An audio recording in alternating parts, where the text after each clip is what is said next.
Hallelujah, hallelujah, hallelujah. Arafo do bibia ase within the evangelist we see. And then so my boss said me no abedi twese mu nkomo kakra na obibia nso a wotie mi nso enye nhyira e de afiri mu. As usual, eda no ekode bia no na yedi onyankopon ho nkomo na yetimi e de yadwene ne akoma ne honhom ne ye kra nyina etimi de asi baabi na se opiene no onyem a me no mienu ya anya iraba. And then maybe some new din komo the foundation of holiness. The foundation of holiness. Adia ehia pa o nipa a life mu.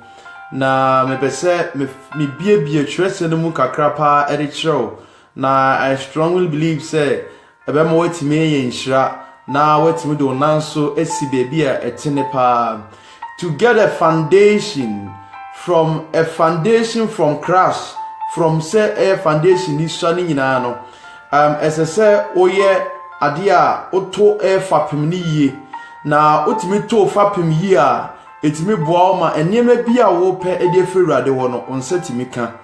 na ehon komo na mepese me no di na ebe bie wa adwunu pa na ebe ma o revelations so amwo hu said this is the foundation of holiness. Foundation of holiness. Mr. Come home, my mom paye na yemfa dwumadi ni nyina enhihye so.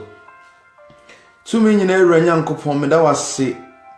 Show din konkro na nimonyam yepagya wodin no. Uyo nyame a wote ase no ahenie mu obi ne won kyeda. De bia wotwa won semgu na tena koma mu. Anipa gi asem no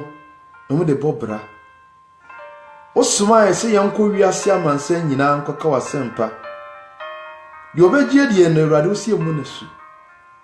Na media we so said the wasam kwas abonten. Me kyerɛ so kra bi obetie me bia no. Pegina pie papa ema no. Yen show din konkon munyam. Ma de otie mi nyantiase. Ye ntiase nyina du.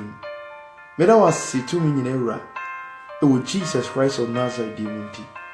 Amen. Arofo me ni udin komo ho. Na enkomo na me ni ubedi no me ni udin komo ade ya fa the foundation of holiness. Say yaka onipa oye holy. Na we are referring to God. And now say Jesus Christ. And now say the Spirit of God. Omo ana ye refer holy ade a kire won.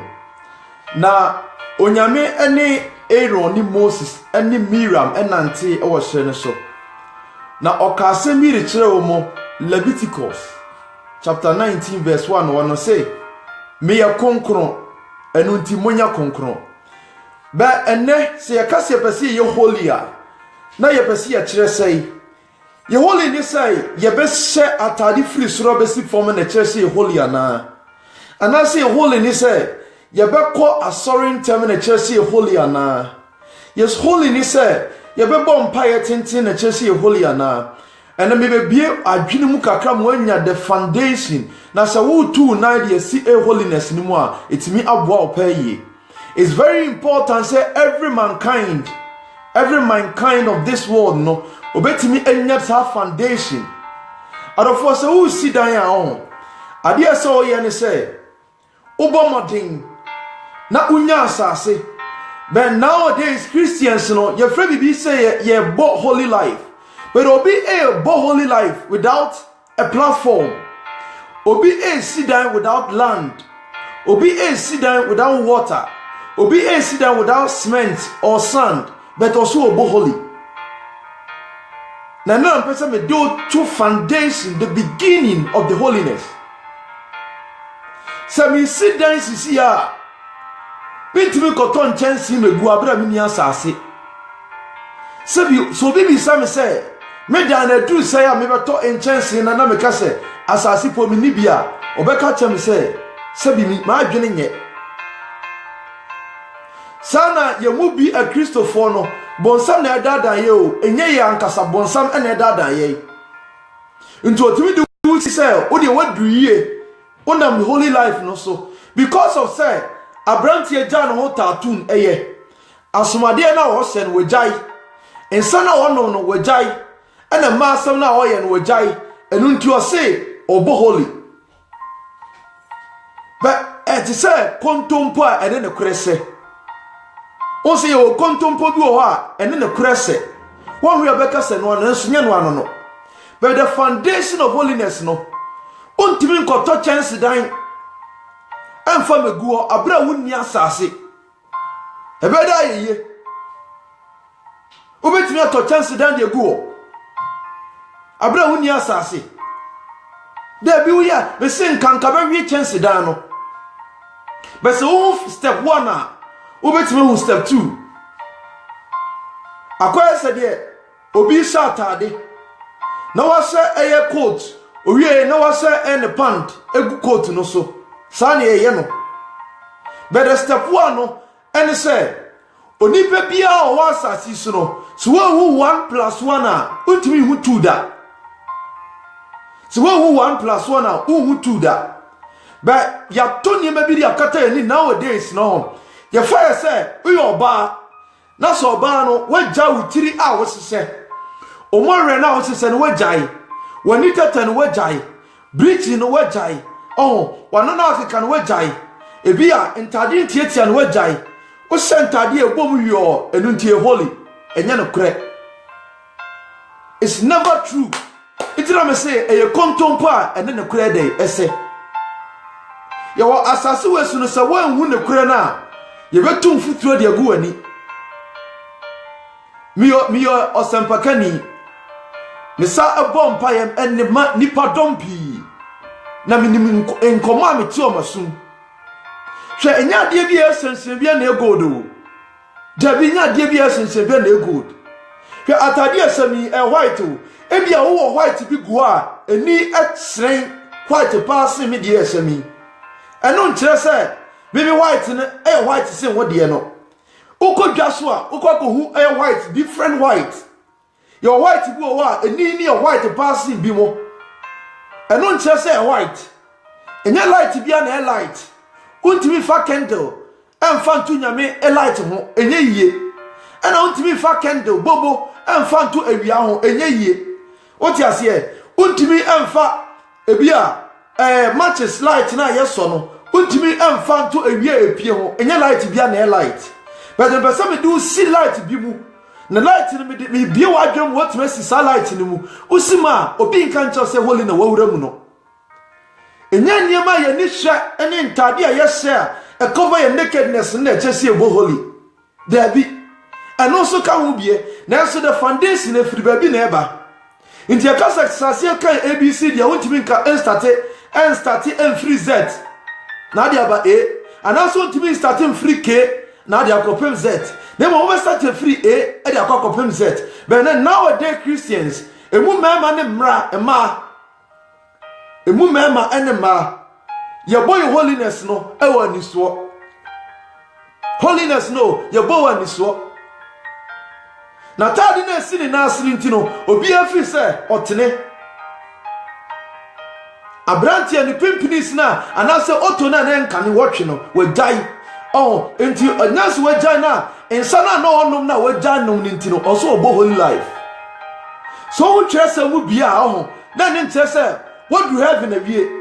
mama bonsam na dan yo because bonsam you quotation oni ma sofo a omo asasi so a me say ye ni ma sofo a obi o betime from Genesis to Revelation but bia o verse o betime ya kire ene ncheso wo nkwaje nti Jesus Christ be ka kire Pharisee for not o say mo bia twesem anopa ewia ene enumre mo ka se mo wo nkwaje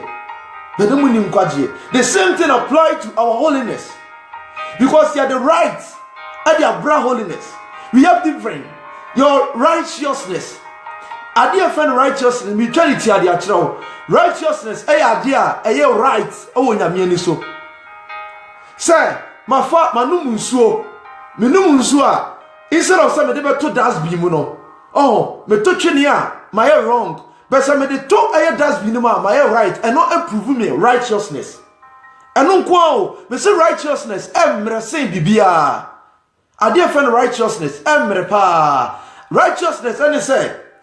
me fa say me ne me yere nete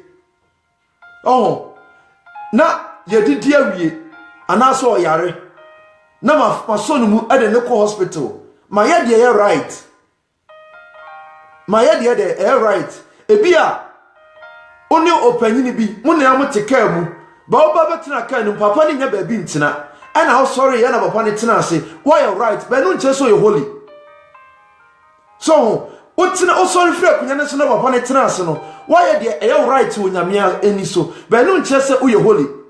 hwe me menchiro nkofo bi o ho a no munim nyame o mo ye right o nyame ani so ebi ne King Ahab edunre bi o ye niam ya right wo nyame ani so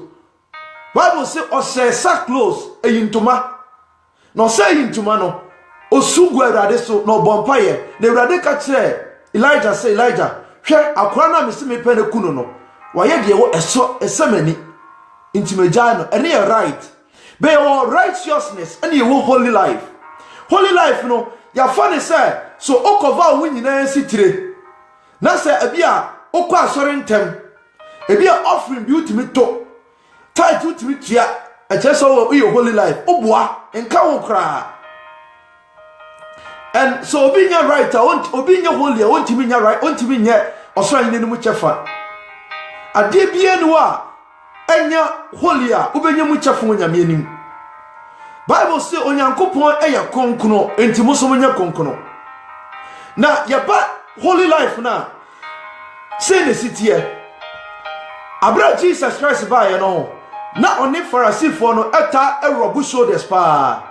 Pharisee for no na Bible woman from Genesis to Revelation and I said from Genesis to Malachi no woman Bible mun nyama nyina e Bible mu but no mun nim de e wo Bible mu a etima nipa ho te enti amre bia Yesu e baaye na Yesu e chechre omudi eya oba bi baaye omudi oba ne ba no maka che ewura abraba wo we ya tisia ko hu se ono obi adam paso a omubu adwaman na omu ye de right o di omu ye na right be na nye holy omu anya de na ye holy because Moses mre ni mu no na nyame say se mo chi obi sa mo nchi na mu nsina bo but omu ankasa muo no omu ankasa nye holy the kasa holiness say na foundation ni tie me so tie me pa yi o holiness foundation start from akomamu holiness foundation start from akomamu na ati esini pedua no so holiness foundation et say odi mango asefom odi sefoma na apro ansana ede epie but nowadays ni are confusing you pa ya fire say o shata de tintin ebomu a na eno ano no na akomamu ni nyame na nti o mehu say akomamu enyema boni party akomamu a enya asem ketua minim asofo akukudam o na beka so you too righteous yesu bo beko bi ne then so onu wudi nkomo 1:1 who said this person problem ade e fen whole life no oni bi onimu inti yesu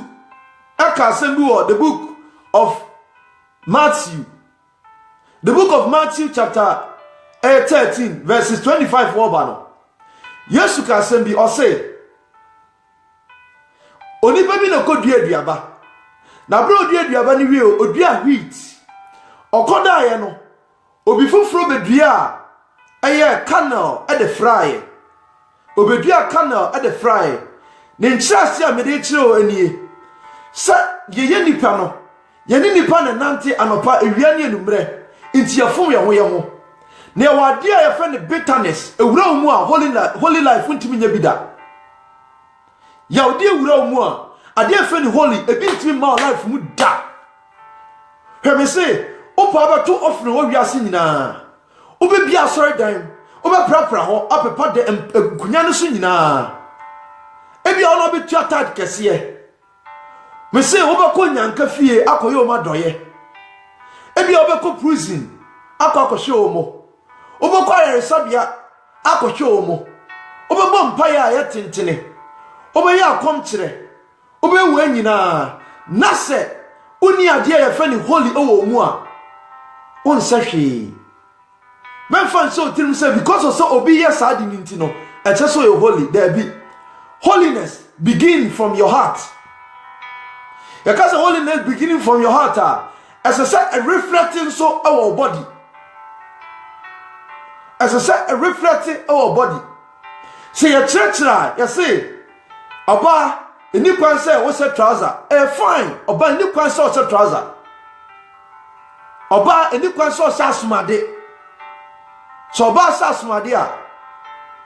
say there tintini bi any kwan say what's right any kwan say oba she any kwan say keka no but you starting through baby okay in the book of Mark chapter 7 na enkan 21 yen hwade Mark 7:21 na Jesus Christ kasa ho na uhwe nsema our Lord Jesus Christ kan ya na ano osipa yi Mark chapter 7 verse 21 or say from inside from the human heart or say efiri onipa yemu yakomamu ene yakomamu ena Yesu kan wansem no from inside from the human heart come evil thoughts, act of fornication, thief, murder, adultery, greedy, and malice, fraud, decency, envy, slander, arrogance, fully. Ose sa nipa no yakoma mu na sa niema we nyina ewo hwe obi etimi bo holy life say ma siesie mu firi suru be pemfom enso oni 3 years no obi yaka 3 solid years ono obi yaka obi no obi yaka 5 years enso dressing firi ni 3 be pemfom a una beka che say Yesu pie na ona bedi kan intimi se eye kontompo a ede ene no krese nipa bebre wa asase so a yesi dan awie ensuani asase nipa wa asase so a me se wa satade anka so wa bo ne dress na wa dress ne ene wa side wa sase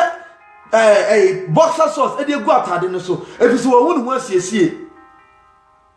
asofo pi na preach at the first anyama no ho ene ye jai adie pa hia kese o nipa brabom ye preach say oba siesie huye abrantie siesie huye oba betime siesie no huye abrantie betime siesie no huye then so o na no asema a otumi sa abrantie no nyame wonim no onim nyame hwe nipa kasaye ama otumu se nipa we okuta nyankopon honhom hwe de we obi esikasa bibi kakra bi na ne bu ofu bibi kakra bi na ototwade bibi kakra bi na obodua we fe no so obo holy efisa o stati kisosum ne ka chene se oba de ni kwa so trouser abrantie de ni kwa so twumoto ni kwa so ye bia ntejei we jai sa asamwaja mu ye no we jai yi ni tina wo ye nyina ne go no we jai yi wo yi ni tini kama eno nti ofisi obo holy bentisa ti Yesu say nipa yakoma mu ana adwaman wo enkwase asem wo ahenefa asem wo ahantan wo nipa koma mu nyina na sane ma no wo na as to say betima deliver ho no you need to deliver yourself before and sample na what church say ubo holy life into the book of Isaiah eka asem bi o say me na me kofa mu free eyemizim ede baba ye na me tutu form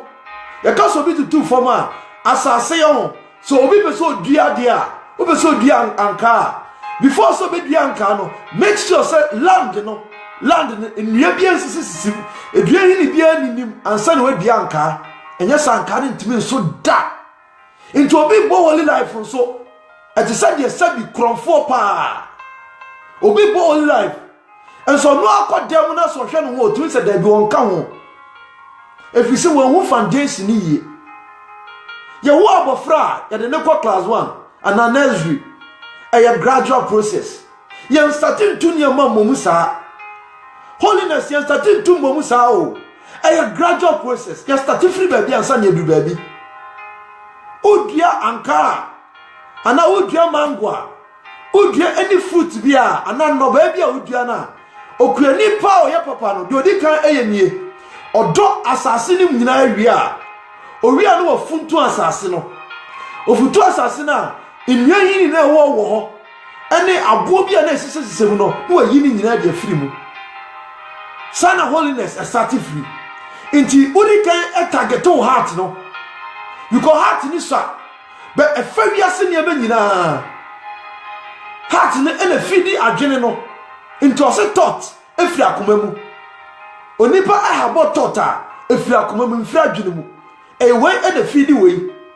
inti se ofa atade di se osoro ebe pemfom wanja wa no keka utiri wi wanja to a na se ono obi ya aka na ade afa ni yaudie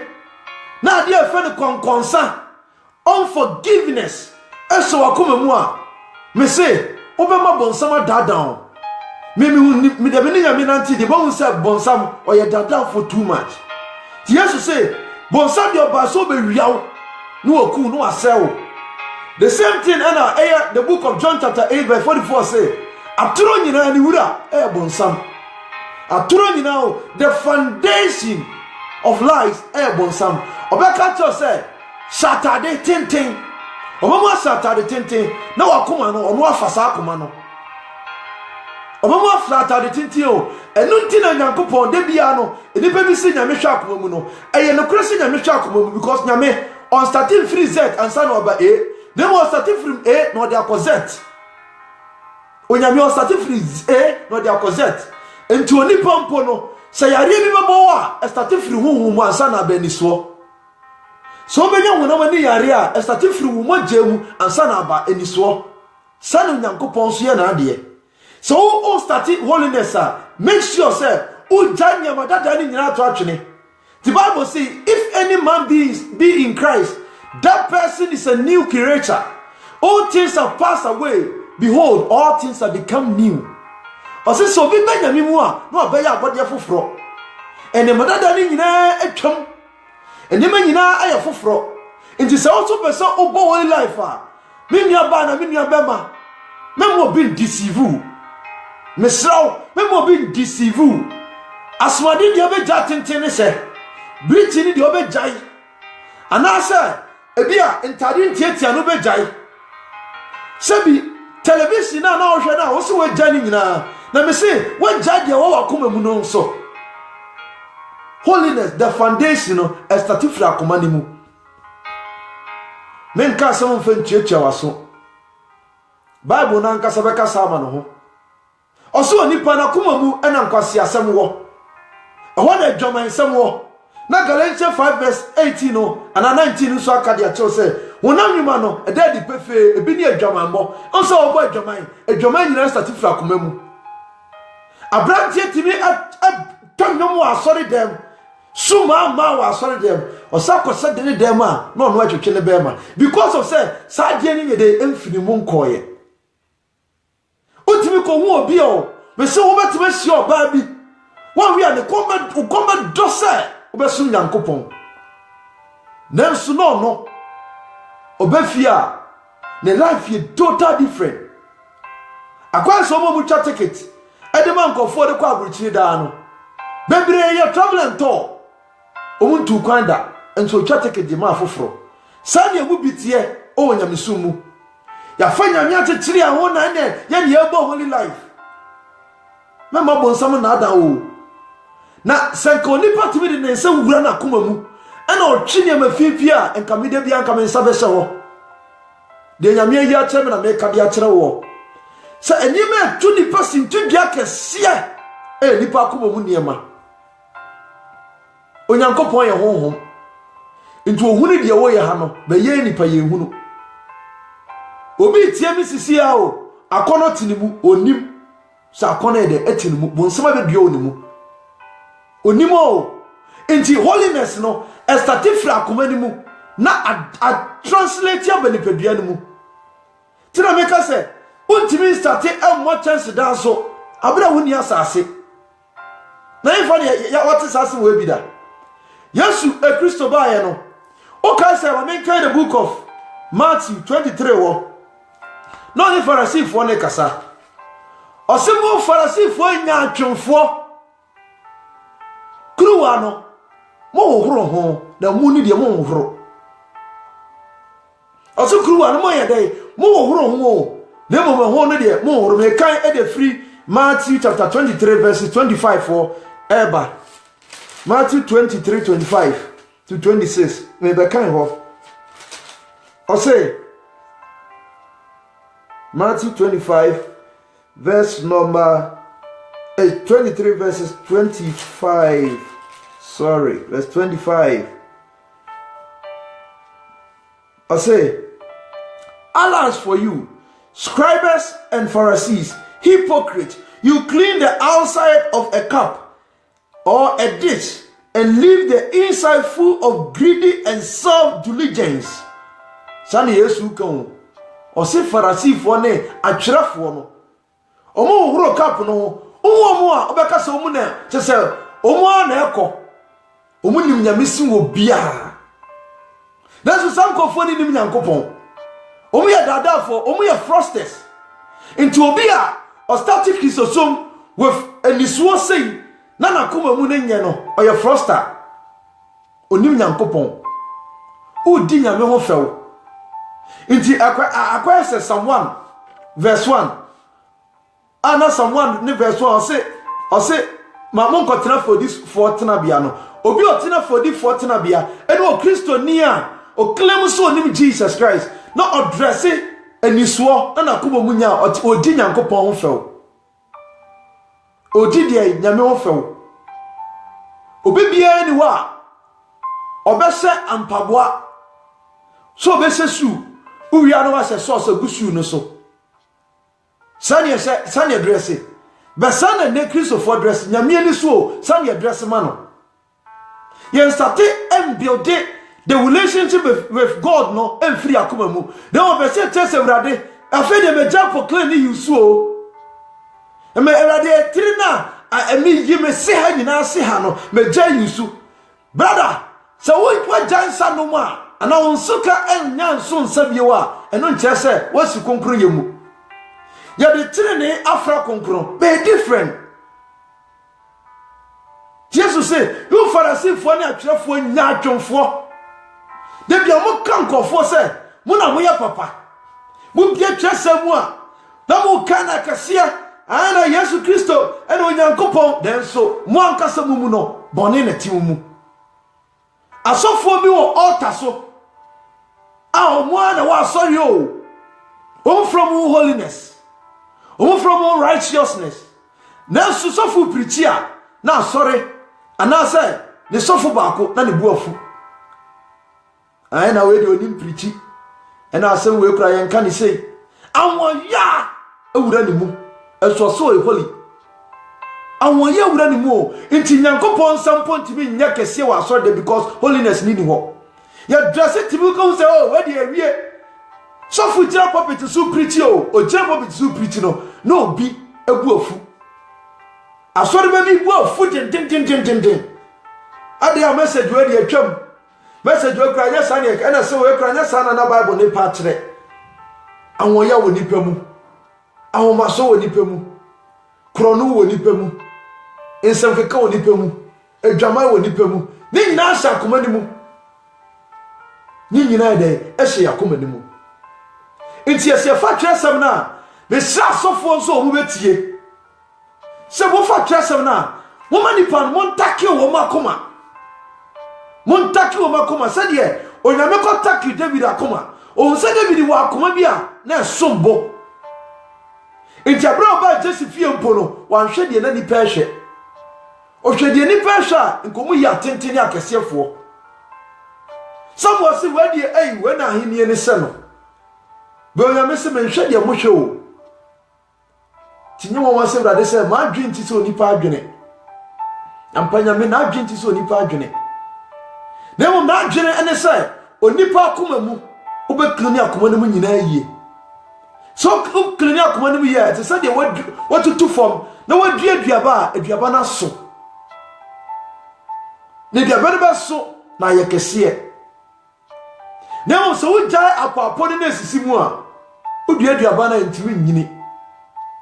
One said, Jenny Miano, now say. Sunday near the non Christusumu. Check my main castle was in trouble. So, okay, the book First Chronicle, chapter 29, verse 19. David Kasembi. David warned about a Solomon. Or Kasembi the chair, Eurade. Abra no bonfire no. Or catch Eurade say. Verse 19. First Chronicle 29, verse 19. Or say, Granddad Solomon, my son, may a lawyer keep my son a lawyer heart,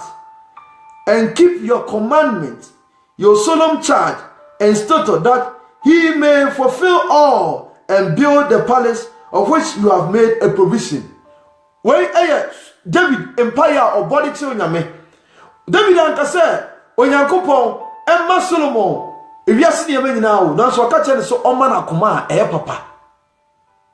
Only penya akuma papa oh. Nasa akuma no debia owurumu otimi pe Onyankopon anim. Eno na so kasa obete. To se me mate me ne. Na me so mete me mane. Mem ye disivi wo. Me se bonsam ye dada fo se. Oye aturo nyina eja. Holiness, the foundation, and starting flatade. Holiness, the foundation, and starting flatade no. They must say starting flatade and one be here tade the pie. Bet you Saturday way, yen shen fanko, na no mun so be preachy. Oba bi o preachy. Na be hwa etire bi a wa body agu ne tiri so. Na suma de bi, na sabi. Na de je nyina aguja. No catch him say, ono de o dress ya. O sha ihwe mu anu asa catch on konkron say, dress we ye, on konkron say ye. Be hwe de sanam se da bi. Kisoso na ya dalo tu no. O sha tade we na konkron say ye. Na me nya ni pampo, me am ye ni pampo. Ade o me hwa me tin for mani nhwe. Na ma yi mani. Be nipa say on konkron say ye. Ejuma wu aye Okob amanani ha foreign preachers no e mani bu ho a udi o machi a obekọ bonsam James Street Kokai the book of Revelation chapter 2 verse 23 Oka Revelation chapter 2 verse 23 na Jesus Christ e ka some ho Revelation chapter 2 verse 23 na Christ e ka some bia. Now a very, very powerful moment. 2:23. I'll say, and her children I will kill with pestilence. This will teach all the churches that I am the searcher of men's heart and mind. Yes, you know, or say I am the searcher. Or not a shit only part in a Inti ya dressing na dressing free so be si from no e man na mo boduku o mo tiri so e yasa mo bo be start free akoma ni mu unu obi kasa wo he de we nipa ni sie the we obesie e ye no ho bi na utimi se da bi nipa won sa try what is your holiness start free atade chemu into no start dey free atade che no wo ja na akoma ni mu into nipa na akoma ni mo me say nowadays no a Christians no yakomo mu ye wo bone se Mary Magdalene die ahon ma tie mu no obi die ye dwaman obi die e arrogant obi die pride obi die e lies obi die anger obi die jealousy obi die bitterness obi die retaliation anase ego obi die impatient ni nyina ti akoma ni mu kwasi asem nyina no ti akoma ni mu ni nyina ti akoma otsadi pa no say obo holy life. But foundation in yes, sir. I saw for M1. And is them best of bomb DP. The M1 say a church, I am so says, I saw a man over Johnny Flash on the wall. Said, dear you, now yes, to Christo buy no, or no part 2 million son and son, or buy a locuta or could I say, yes, or your Juma Makuma, or your Juma 3 years, or as I see so. enso na hyiafo no mu ye 12 echire kura ba kwa nkoyi na ama no mu ye 12 wan pedi pa dodo o ne mo so be quality na be kan kura na chire omu a eye se kani penim se mame oba asori a esusu mu na wanim eye hu mu na dodo bibia na wano ya ochapeche ope konkonsa dodo kani pananim kananim chesem se chesem we eye rebuke ya kani pananim kananim o na etufo na kire okwan enti se me na wa obi nim evangelist o si de o makoma mu disa mianka sa na minim beko ya mefa so me yidi afiri wo no me hwa anyi enu mfiri wo ne mo me hwa kwa mefa so me siesie mu yie na obi aka se asemesi ana obenten bra we de jano ono de wasitin ne akwan so anti we de jano ono de wasi konkora sana nipa dey epe beri nya sana nya me hwo me say anti se me hwa twase na bible na ka say according to Matthew chapter 7:21 na me dem se seme verse ba ko a ewu was Bible mu verse ba ko ewu pa kese o twasem no Matthew 7:21 no asisa da ni du obeka so ni mo da won beka se Yesu di atro won nya atro ebi se o ya niam please nipa aniam ya de please nipa obi aba na ebo o hwe sister we hwe no omudu champoa we de ni kiso so nkura de e fe keke enso kofia osini kunu kwasia ebise ade na se na koma no ontimi nyim firi ho sanye mabone no ontimi nyim firi ho ya sori ana mo ka farasifo mo ne farasifo ni nyina de epe ko farasifo no mo sa tade firi so be pemfom na so no makoma mu ne nyina ye ne mabone bola ene na egu akoma ni mu se ni be bie na koma mu sei no ahwehwe na koma mu yi nyema bia wona koma mu de afiri ho no wa tuni na de sitre ne akwa so amese obebo nsam sei ama tre ne ana konkono so yi nyema ne firi wa koma mu a obebo nsam sei ama konkono da nunti yentimi hu konkono ya bisa konkono kra te sei a obeka che se konkono se wasiesie ho kama sa no beka enokon so de ma ena tre na abanyina ne sei ma na obi a yeboduku eya so be boduku but the ya na me ya say we are deceiving ourselves so obi enya konkuna ho enya preacher bi na be preach a kire oda say hu yi so unya the seed of holiness enya obi ana unya the foundation of holiness enya obi na be ka kire say jawanoto ana sa brantie jainsanom ana babawa je dwamaibo ana babawa ja trouser ne se enye obi no beka o bible ne ewura enye wura o hia sa holiness ne wura mu a eno ano no ene ma bititi wakoma ni mu ene fidi wa adwen no nti wo hwa na wo dwen adwen bi ni nyira ne de e wakoma ni mu kristo ni kwanse nka adwen sa adwen no obi a waware wo yere e wo ma no sa epe obi sani bakoni jira so dem tiem su egu awurade so won be ka se we de nyame ba ye won ne ekobi so so dem won na osa twempena efise ade efe ne holiness no onyenyaye na adweye ne se o starte won entade ni mutino a reflect ewura ne mu da bi won na edidi a ode aduane ni guna pampem a na aduane ewura ne mu won na edidi a ode aduane ni beguna pampem na aduane na ewura ne mu nemo aduane ye di wura ye mu na ye mu kese na me ye anya woden ntu ntimi didi ngu apampam na ntimi didi ngu afiri so abra aduane ngu yam anya dwuma ya start holiness free akoma mo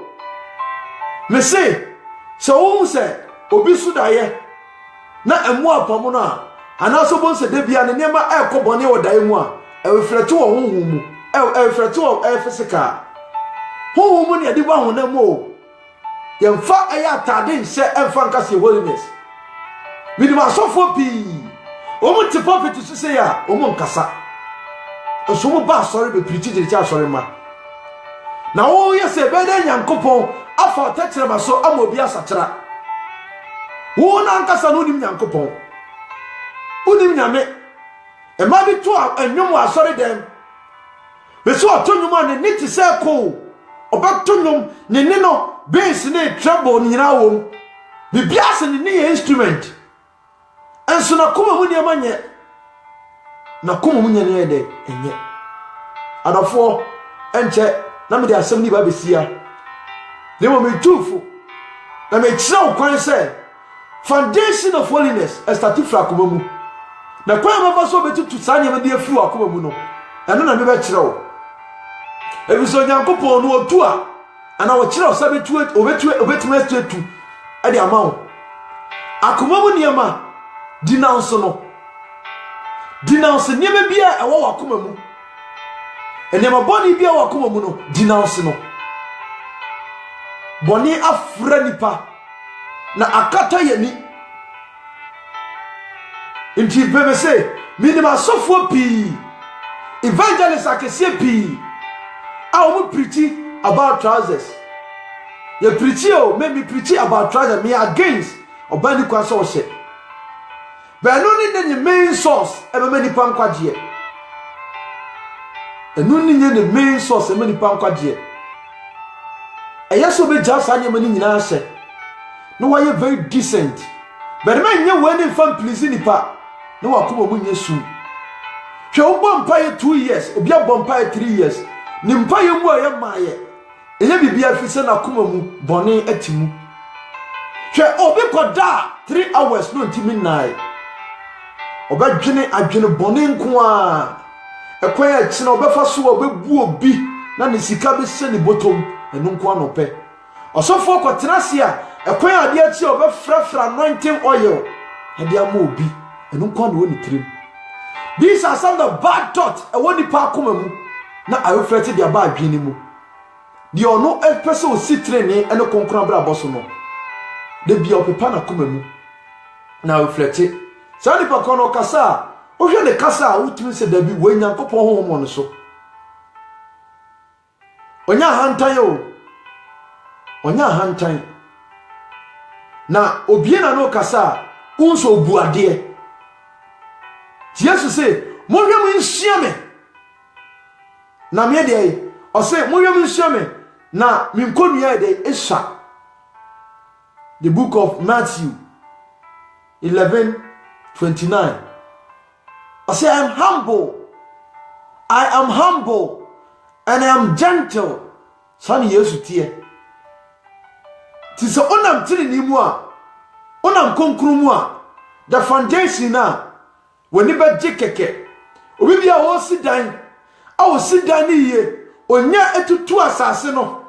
otutu baby me say obi si the foundation e dey esi nsuo mu ntade na wa se eyo but foundation a wo to dey esi nsuo mu foundation a wo to dey esi nsuo mu. David say, Lord, examine my heart. Lord, examine me. So David can you say urade examine akoma mu. Don't tell me now you fasem. Enye nsade konkonsa na ntiritwitwa enada atoro kontompo ene ayere fasem edwamansam nsanom sanya mani na wafani ene tumu ene wasiesie ho kama ene ade ko eya na ye nipa ne so omo ye Nyankopon obo onim so ye no ho ene so ye nyame ba onim so ye no ho me so obi betima dress abo aye from soro be pem from kama en so sorry kro na animo no ne so fo twempena ye juma mi ye me see a lot of ima asofo na nim se omo tene sofo bi tene enso sa sofo no one sa ma na ede ada una beka so won wanye na koma ni mu adwuma foundation is start from koma ni mo and start from tade da so wan fa duane answer from a entimi so enya entaban One envy a guava. Now, guava na say me pie, empie da. Misro, do obu atanya obi ntimi enchia no oba bebu nipa aten. Na holiness enko holiness enko o say cap no me pade e de akere o say cap no hohoro cap ni mu hohoro cap ni mu nyina yie so hohoro cap ni mu nyina yie a afa enche no eno na be hohoro ye o edam bebre o asasi so ora dani mu enche a woni be keke na so wura dani mu a na bonse sa asemesi sa na otie sa woni ni wuni sa na nipa ye tie these days otimi hu dan bia adani the painting kama na so wura dani mu a na won se dabi nipa we sa dabi nipa we de onye papa me hwe de we nipa ni so siti a onye papa me de aye kapu example and as a glass way example Jesus say aye momo hohoro glass we nyina mu because even nipa on ade ekoyemu no e ma ye hu fi more than the way ho nti se odidi na aduane no enya hygienic e de yare na de bebrawo nti se holiness and I say the foundation of holiness as I say started by way of rock up ni nyina yie hu nyina oti se kapu e de emu nsuo kura ye de ede benen ye penti da no nyina ho ye woro kapu nyina ho na emu ni nyina asai ye de ti asase we so adofo me na da ho na me say enter no there will be a massive surprise hey me say so Nyankopon wanyi wi ankyere me a wa ma hu sanyema we a enka me hunu je holiness no de biada make sure so wakoma mu beti henfo bi wasem nso mu da obi be di watam sai ye wadwin say open heaven akọ mane nkọ de bia ne clean akoma ne mu na wo sori anopa efa brass atie duro to so twitwi wo se wakoma mu de wantimi anwohoro utwitwi si o ufu ye uyi wo udware ye na mu akoma mu de wantimi anware watadi si efi no usiye na mu akoma mu de wantimi anwohoro na de ohwa akoma mu no according to Revelation chapter 2 verse 23 na mekan no Jesus say I am the searcher of heart and mind to the also wa habo obi hu nsam di se otrim eka obi nkuna ko ya hwiase eka we nkuna we da mania mu onyankopon tesere wo hwew untari tintina obese no obepantade na gu odube gujem life obo nso onyame no hwa akoma ne adwene mu wiase ba na wie ye enti mamemfo nko wan enne me pese me ma odi won tade no wasa tade na ye gusu se sa tade no tenten gusu se be me pese me do ko wan me do ko wan o me pese me do ko wan me do ko start the foundation of holiness me do ko wan foundation and say so be kaw pa manen kaw ti Yesu ka se me be nipa ntiase osisi abo asun se ya dan ba kono mo obi o pa che se so obi kan wa menka no or the Lord of peace and we didn't find the Prince of Peace me say obi timi babo so after the dressing in now so whole life to babo so se me na wa be come no mo ni me ana ne wa kam kom obekam yasene ma so obo holy life oso obo holy life and our sister we dey no kra mahi and the yo sia no kra de no ye mahi chese ye kasa mpo kire se ye nim Nyankopon ye kasa o e kire se ye nim Nyame oh mind e wo say ye benya eye niema e be cover ye ho na nipa nyina hu se ye trenefo ara ye konkono me say there is difference between trene and konkono so trene na ade kwa heaven enye yo trene na ade kwa heaven just so the holy life come ho trene trene na do ko heaven na enye yie da trene me say obi betimi me so oba me nchen sisi a metima mo aduane adi ma ye de etene e wo nyame ni so be na menye holy efi say makoma mu no mo ayaka wo makoma mu no me edwa wo makoma mu no me mpani pa asem makoma mu me kani pa echi asem me kani pa de echi asem me trase susu adwen bone de fo obi ho makoto ade ebi a 1 euro ah ma ton e kese kura no ese say ebi a be so 1 euro 30 cents and 1 euro 50 cents but makoto no 1 euro and I made ton 6 euro o Kristo ni o eya sa adwuma no o ya sa de we no nya mete soro say no show o so go holy life me say start to free baby se wonya ohuru wakoma mu wi a untimi mu nipa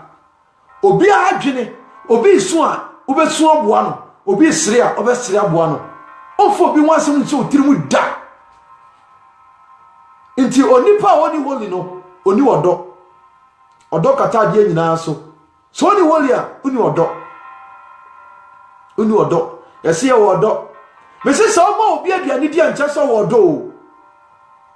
anase se wo bo obi ama obi timi do stage bi anche so wonam kronkromo hwe me se Kristo som ebe surprise ye say ebe ye say the mathematics no ebe ye say the mathematics no ya me kanta manam go Jesus 1 ya start say ye mathematics bi na ye mathematics ya jene wonwuna ohu hwe sa ne be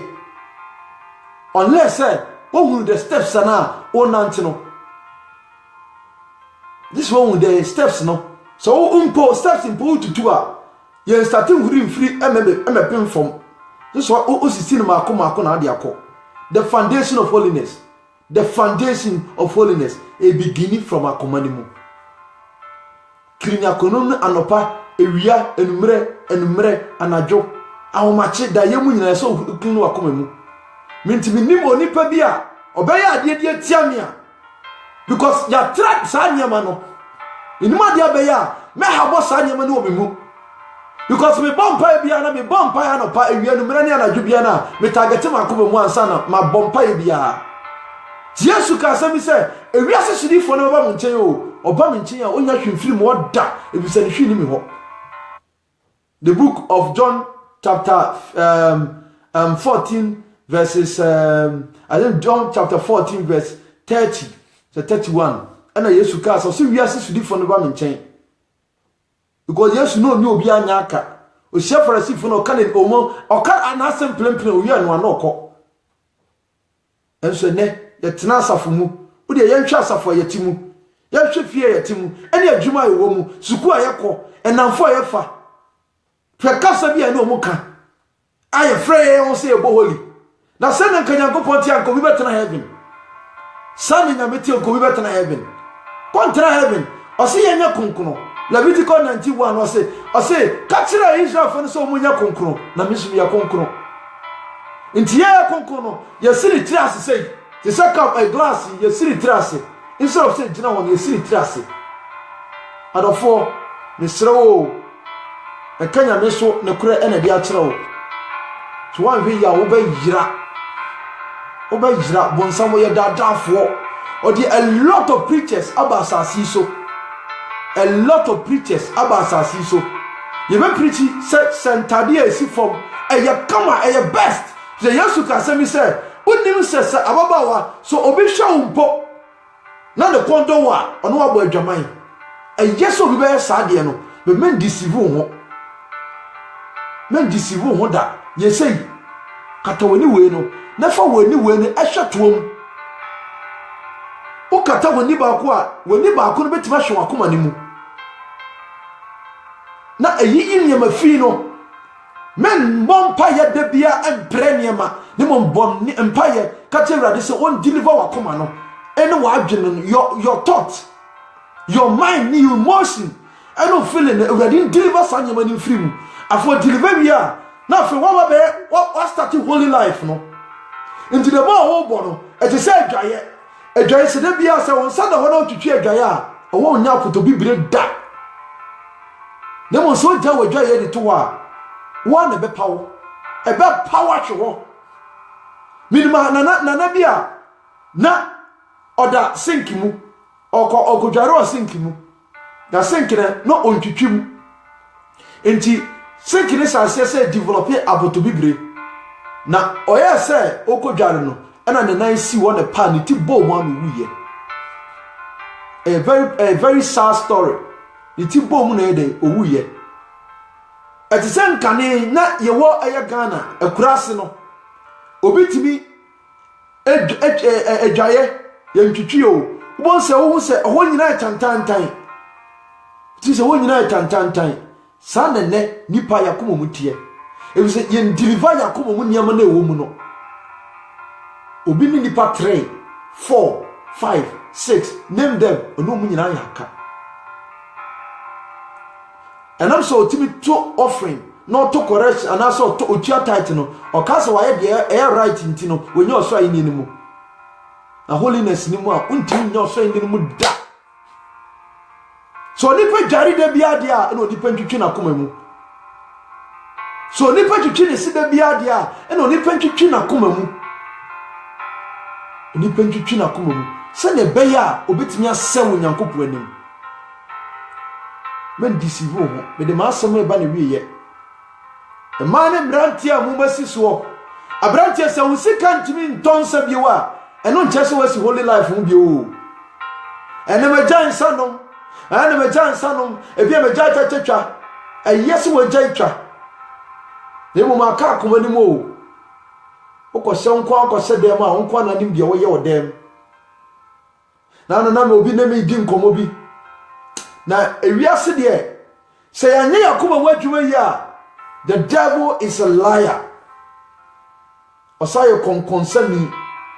me no ka say nyina no wogina wonche yo according to the book of Revelation or say our accuser de bia no ba oba nyame ho within 1 second so wakodu nyame ho hwe wakwa we a oso ye trinini no hwe de oye ono na ekoso mo esa de no wo mo asiesie ho kama nke se ebo nsem a se why ade se we just trouser ne niam boni ni nyina hye na fe de why dey wo sit kunkuna brabo mu ne mo ono bonsa no wakoma ne mu no enam se wani enhu akoma ne mu nti no wo ma ne bia habo wo tutimi wo abrante bi se bra we pa bra de binim so nko adwo pa wona sisi ne kokko wosoro sa no bonsa na ye wo sa sister we po na mehwe so sanka mesue nyame